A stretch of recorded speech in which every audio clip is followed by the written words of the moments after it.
Another week, another 2-minute warning show. Mikey McNuggets, G. Bush, Earl the Pearl coming at you. And guys, this has been a Monday night football contest for the ages. Back and forth, back and forth. The Broncos currently lead Jameis Winston and the Browns 34-32 with 2 minutes to play. But the Browns are driving. Jameis just converted a third down and long to Elijah Moore.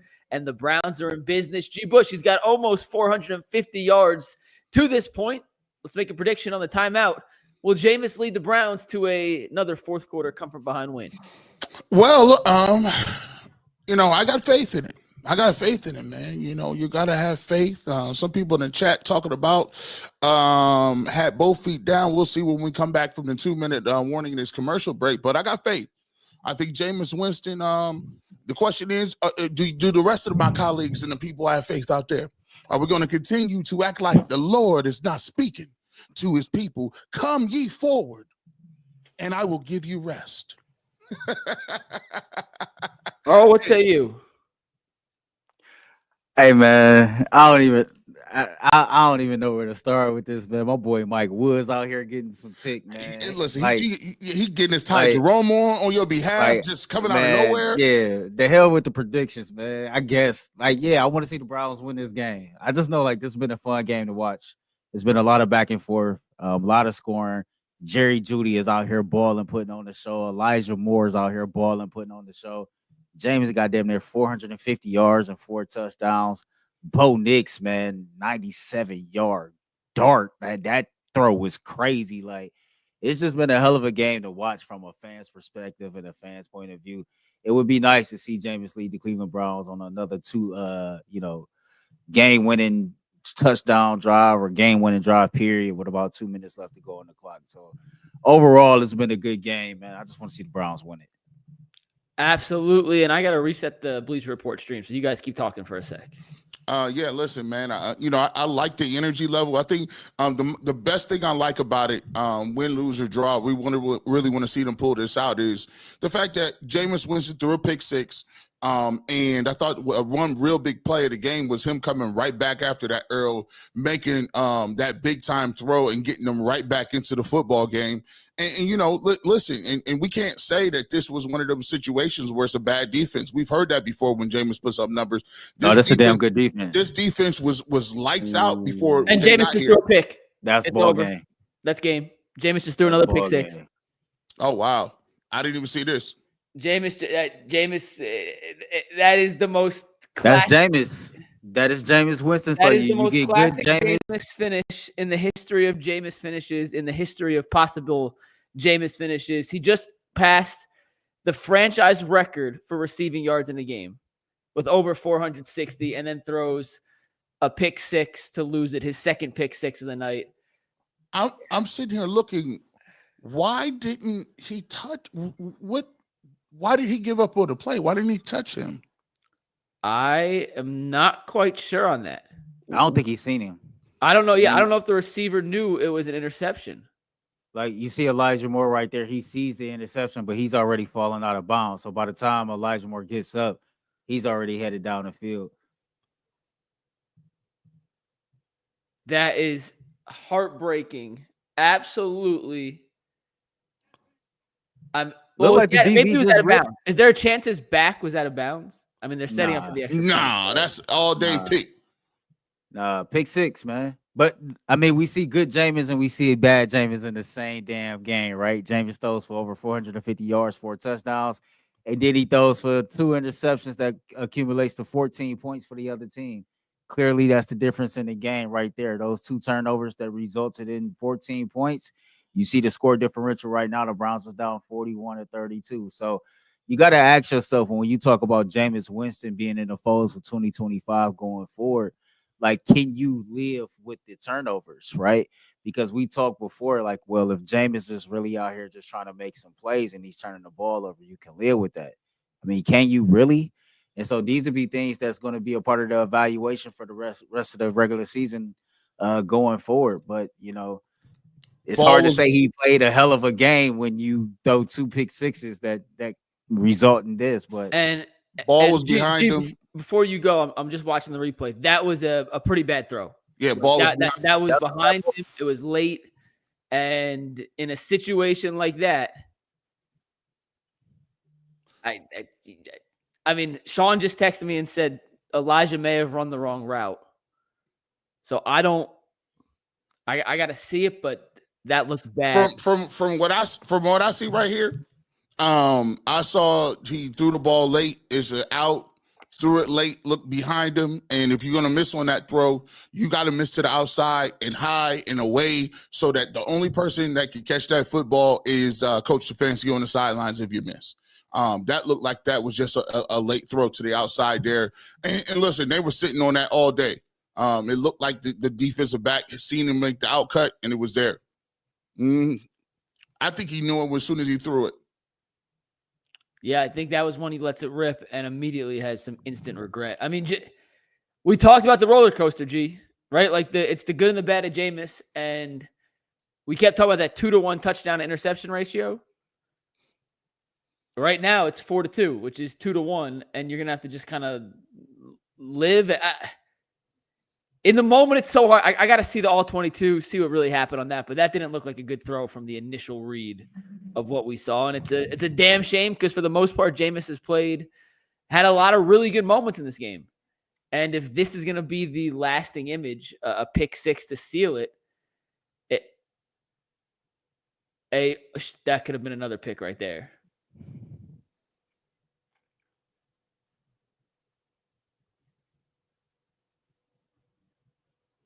Yeah, I think McNuggets is actually ahead of us for once. Oh, for real? No, I've seen that too. Number 6 diving on a yeah. I just right now I got 1:15 on the clock, 3rd and 10 in the huddle.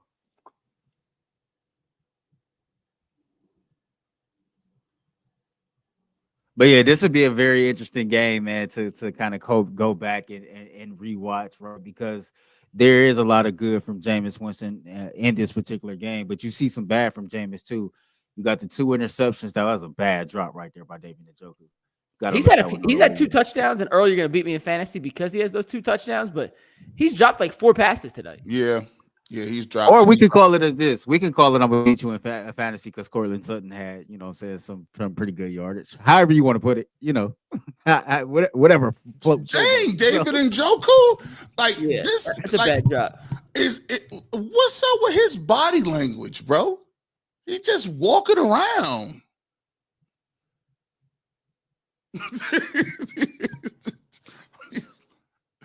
Man, I will say this. You know, you take a look at it. I'll be interesting. How many attempts is he up to? Jameis? Yeah. The ESPN box score, he's thrown 55 passes. You throw 54 passes and you got 2 picks. He just threw the ball. He just threw the ball 60 times. He had 31 passes at halftime. So a real issue is they can't run the ball. Right. Jerome Ford, 9 carries, 41 yards. Nick Chubb, 9 carries, 21 yards. Nick Chubb, he doesn't look like the old Nick Chubb. I'm just going to say that. He doesn't look like the old Nick Chubb. And if they're only going to run the ball with their running backs 18-ish times and throw the ball 60, A, it's predictable, but B, to your point, if you're going to throw it that many times, there's going to be mistakes. It's just for me, I talked about it, and I want to be clear. It's just not Nick Chubb. Now, of course, Nick Chubb is not going to be Nick Chubb, obviously, because he's working his way after rehab. We talked about that a lot, but the running scheme and the way that they're blocking it up front, it needs a complete overhaul in the off season. They just don't do a good job of finding angles to block people. They don't get enough movement up front. It's just, they need to go back to the drawing board on that one.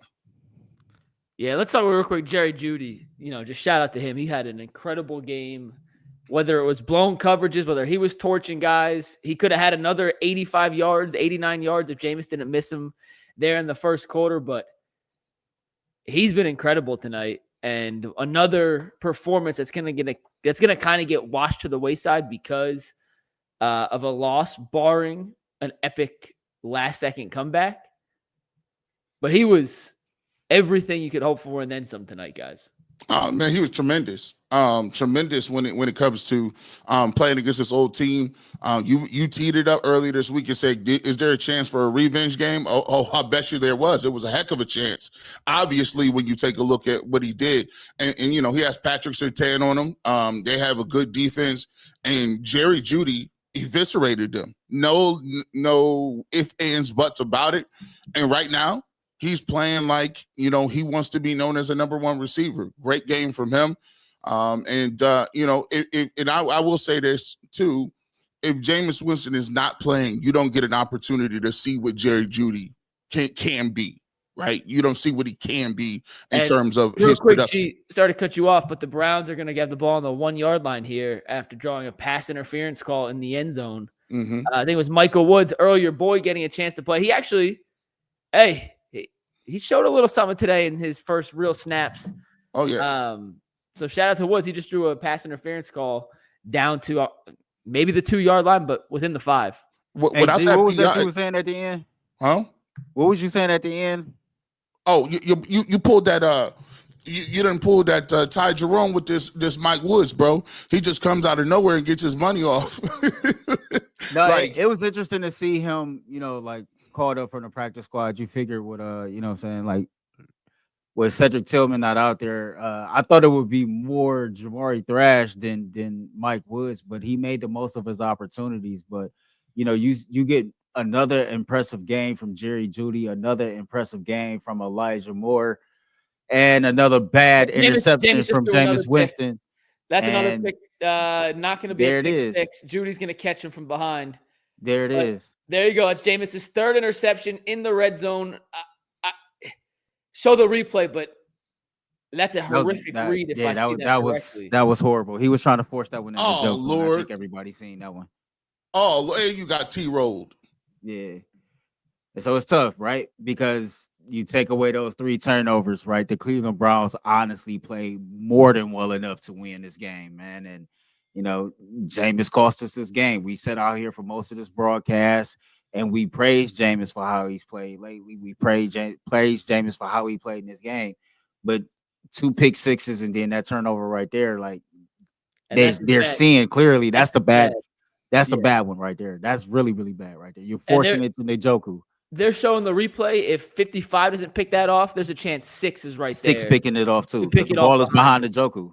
And the Broncos are going to take a knee. That's the game. 41-32 your final. The Browns fall to 3-9 on the season. The Broncos improve to 8-5. A fun game in terms of the yardage, in terms of some of the highlight plays, but overall a disappointing result for the Cleveland Browns. Jameis at 1 point, 460 yards, 4 touchdowns, 1 interception.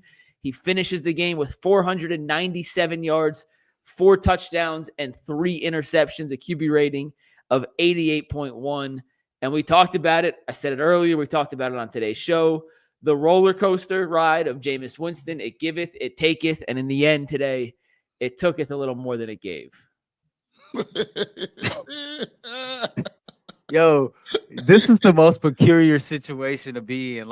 And honestly, man, this is so Cleveland. This is so being a Browns fan, right? Because what do you do when you get a quarterback that can throw for 497 yards and 4 touchdowns, but that same quarterback can really be the man who cost you that game? And it's 4 touchdowns, 3 interceptions in this game, man. Like, you was responsible for 21 points on offense, and you was responsible for 14 of the Broncos points. So that's tough. That's really tough to evaluate, man. That's tough to live with, man. But the reality is, we talk about, again, going back to, can you live with Jameis making turnovers as long as he's trying to make a play?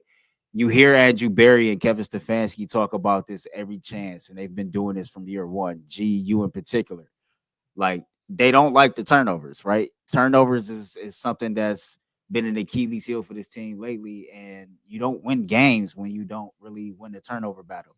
And for no matter how many yards you throw for, how many touchdowns you throw for, and how good it look, when you are turning the ball over in crucial moments like that, that's costing your team opportunities to put points on the board and ultimately the game overall, it's tough to really give you a check in a positive evaluation column when it comes to that, man. Like, Jameis is really one of those dudes. He's truly tough to evaluate when you look at the grand scheme of it.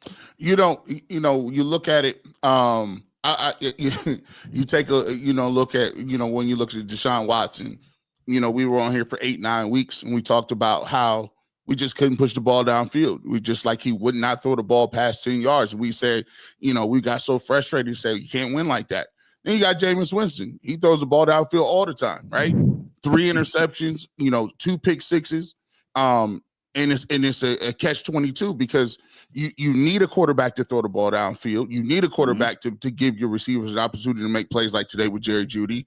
However, you can't have pick sixes and you can't have these plays where, I could deal with 2 interceptions. The interceptions that get me are the interceptions in the red zone.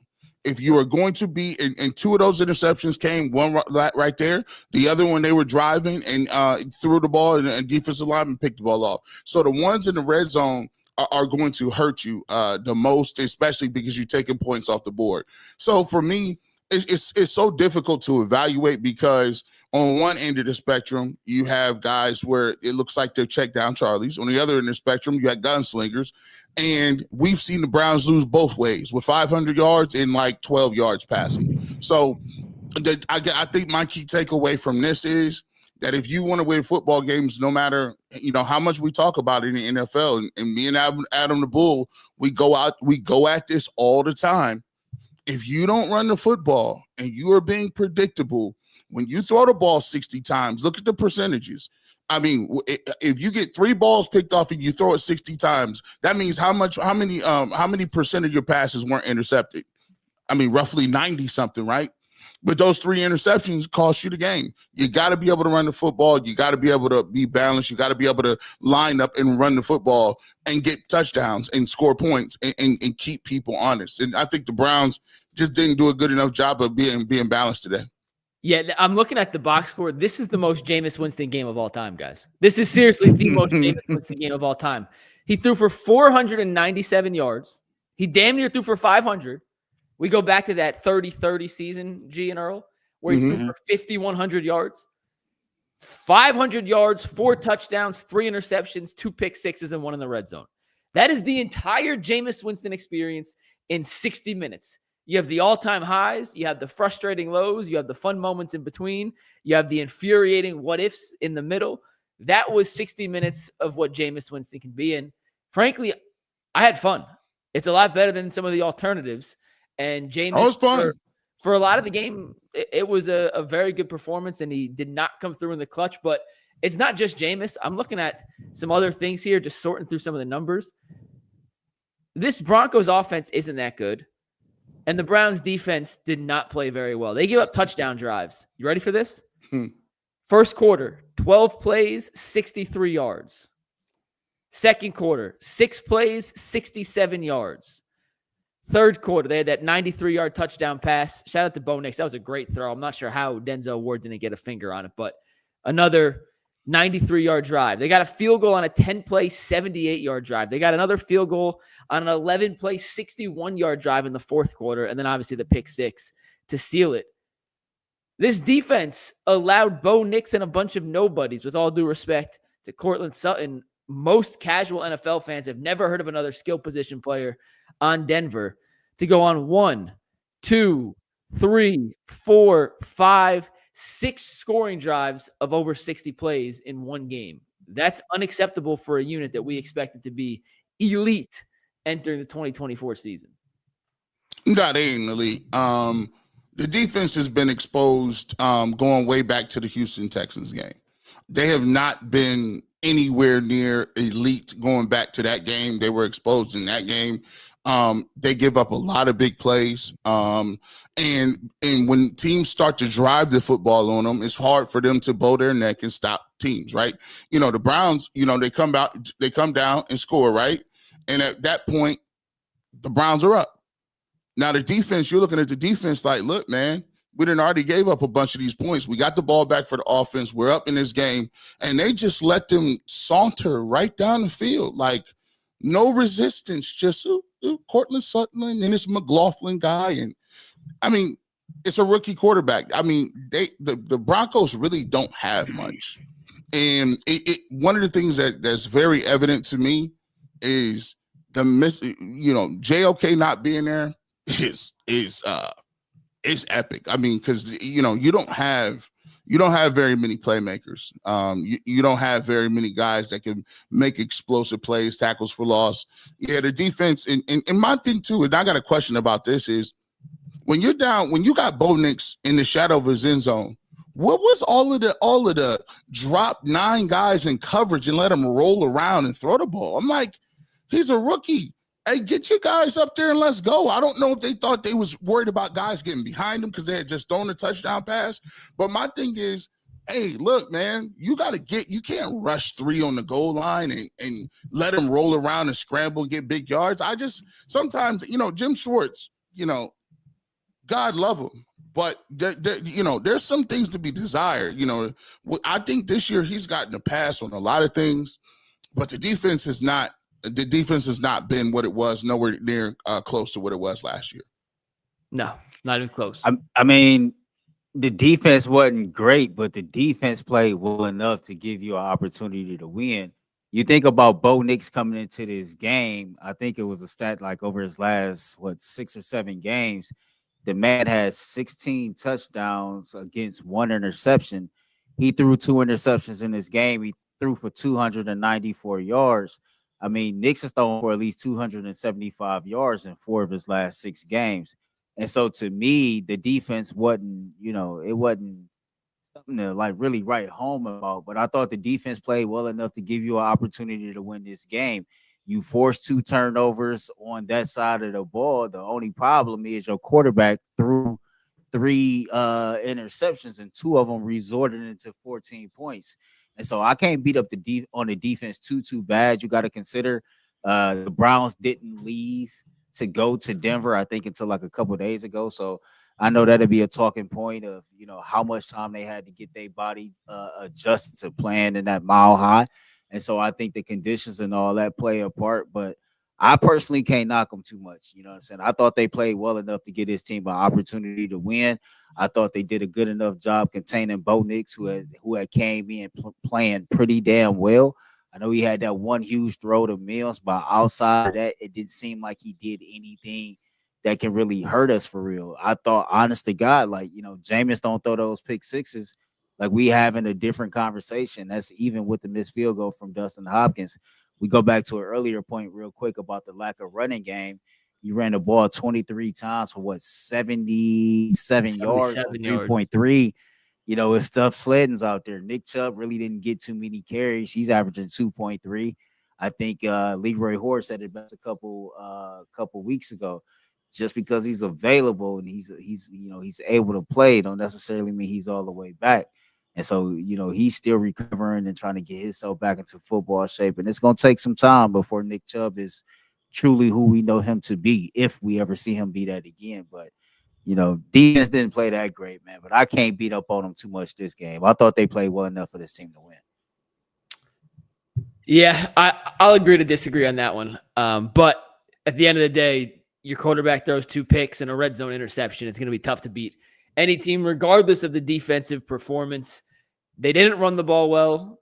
You can't live with 3 turnovers, especially when 2 of them turn into touchdowns for the opposing team. But there were some good moments throughout. Up until the last pick 6, I mean, we asked you when we started the show, do you expect Jameis to have a fourth quarter comeback? You said yes. It feels like this is a game the Browns are going to look back on and say, damn it, we were the better team. We should have won this game. No, I won't. Here's the thing. I don't believe in saying we was the better team, we lost. I think there's key moments in every single game where you got to make plays, right? And you got to step up and do it, right? You look at it. I go back to it. Browns is 8:57 left in the game. Browns is up. They just went up 32-31. And you had an opportunity at that point. And then after you gave up the points, the Browns had an opportunity at that point. So I look, when I talk about team wins and team losses, the offense and the defense had opportunities to come back and answer scores, right? They had an opportunity to do something. You take a look at what the Broncos did. They came right back downfield and they got a drive of how many plays? 11 play drive. to get 3 points on the board. They go up. And then the Browns have the ball. They're moving the ball a little bit. They convert the first down, and we come back after the 2-minute warning, and Jameis Winston throws the interception. So, it works both ways. Dustin Hopkins missed another field goal today. So I'm not going to say that better team should have won. What I will say is that if the Cleveland Browns want to get to a point where, they want to be considered as any sort of contenders, that they can't let rookie quarterbacks beat them. You can't, the good teams, you see what the Ravens do to rookies. You see what rookies don't come in here and do much of nothing. I think they did a pretty good job. I thought Denzel Ward played well. I thought they turned Bo Nix over twice. And besides that 93-yard touchdown, I thought the complexion was going to change a little bit until he hit that big throw. So for me, this was a game the Cleveland Browns had an opportunity to win. They just didn't make the plays when they needed to make them. And that's just, that is symptoms of a 3-8 team. That's just how it goes. It's how the cookie crumbles sometimes. That's how it goes. You got to make plays. Coaching staff not consistent enough. Players not consistent enough. It was a good effort, but any good coach will tell you it's not the big plays that win you the game. It's the small things that lose you the game. So not too many small little things, not being able to run the football, not being able to do things like that. But I will say this. It is a lot better. It was a fun game to watch. Yeah. It's a lot better than what we were seeing earlier. Then at least at the end of the year, we do get an opportunity to watch some decent football, some entertaining football. And some guys did show up, and you look like you may have a few things going into next year. Y'all think we got more guys? Y'all think we got more playmakers than we thought we had maybe 4 or 5 weeks ago? Yeah, you get a chance to actually evaluate what some of these guys can do when you have a guy who can actually deliver the football to them on time and rhythm, and not less than 3 yards past the line of scrimmage. Yeah, and two, look, Jerry ball tonight. I think people are interested in seeing, and here's the way I'm looking at it and the way I'm evaluating it. If I'm gonna go into next year and I want to see guys take a next step, I'm interested in seeing some playmakers added. I'm interested in seeing some linemen added. I'm interested in seeing some different changes from the staff to get the running game going. And that's what people want to see. And as far as that concerns, yeah, Jameis Winston gonna throw some interceptions, but I'm gonna tell you what, I'm gonna get an opportunity to evaluate my talent. I'm gonna get to see what we got. If you ask Jerry Jeudy who you want to play quarterback, I think we have an answer. According to StatMoose, in Jerry Jeudy's last 5 games, he has 33 receptions, 614 receiving yards, and has scored 2 touchdowns with an average of 18.6, man. So shout out to Jerry Jeudy, man. He is absolutely balling. And dude had a 2-point conversion too. We can't leave that out. So he was cooking. He was Can balling. I ask y'all a question? Sure. Because I want to be I get a little ahead of it, but I think this is an interesting conversation. If you had to right now make the decision next year, would you, based on the body of work, would you start Jameis Winston, or would you have a competition with Deshaun Watson? No, it's Jameis. Okay. That's Jameis, man. Honestly, G, you know this from us doing a barbershop. Mike, me and you haven't talked about it. Somebody tweeted at me about Deshaun Watson. Somebody was DMing me about Deshaun Watson. I'm just starting to get annoyed and a little aggravated that I thought, we was done having conversations surrounding Deshaun Watson. The man is on injury reserve. And I feel like, man, until we get to the end of the season, when it's time to search for content like that, who gives a damn? Who cares? It shouldn't even be that much of a talking point right now. He's on injured reserve. It's December 3rd. The Browns got 4 or 5 more games to play. I'll get to Deshaun Watson when it's time to get to Deshaun Watson. But to answer UG right now in the flesh, I don't think Deshaun Watson is in the Cleveland Browns plans for 2025, no matter what's being said publicly. I just don't. So I don't think it's going to be that at all. G, let me ask you this real quick. Then we got 3 super chats and we'll wrap. Last 2 quarterbacks to tear their Achilles. Has Kirk Cousins looked all that good this year? He leads the NFL in interceptions. Nope. Has Aaron Rodgers looked all that good this year? Nope. So you're going to tell me Deshaun, who had a healthy Achilles and a bad shoulder this season, who looked like he did, is going to come back next season after another year removed from playing good football We're now over a presidential term since we've last seen Deshaun Watson play good football. That is With a facts. bum shoulder and a bum Achilles, and you're going to tell me he's going to be able to step in and The become this whole game done all-pro quarterback? I just don't buy it. Hey, McNuggets, the reason I asked, because I was confused by the report when it came out saying they're gonna have a competition, and I said, man, come on, man, you ain't got no competition. For me, look, Jameis Winston through these picks, we know what the downside to Jameis Winston is. However, I think all Cleveland Browns fans would enjoy the upside of Jameis Winston a lot more than going back through the stuff that we was doing this year.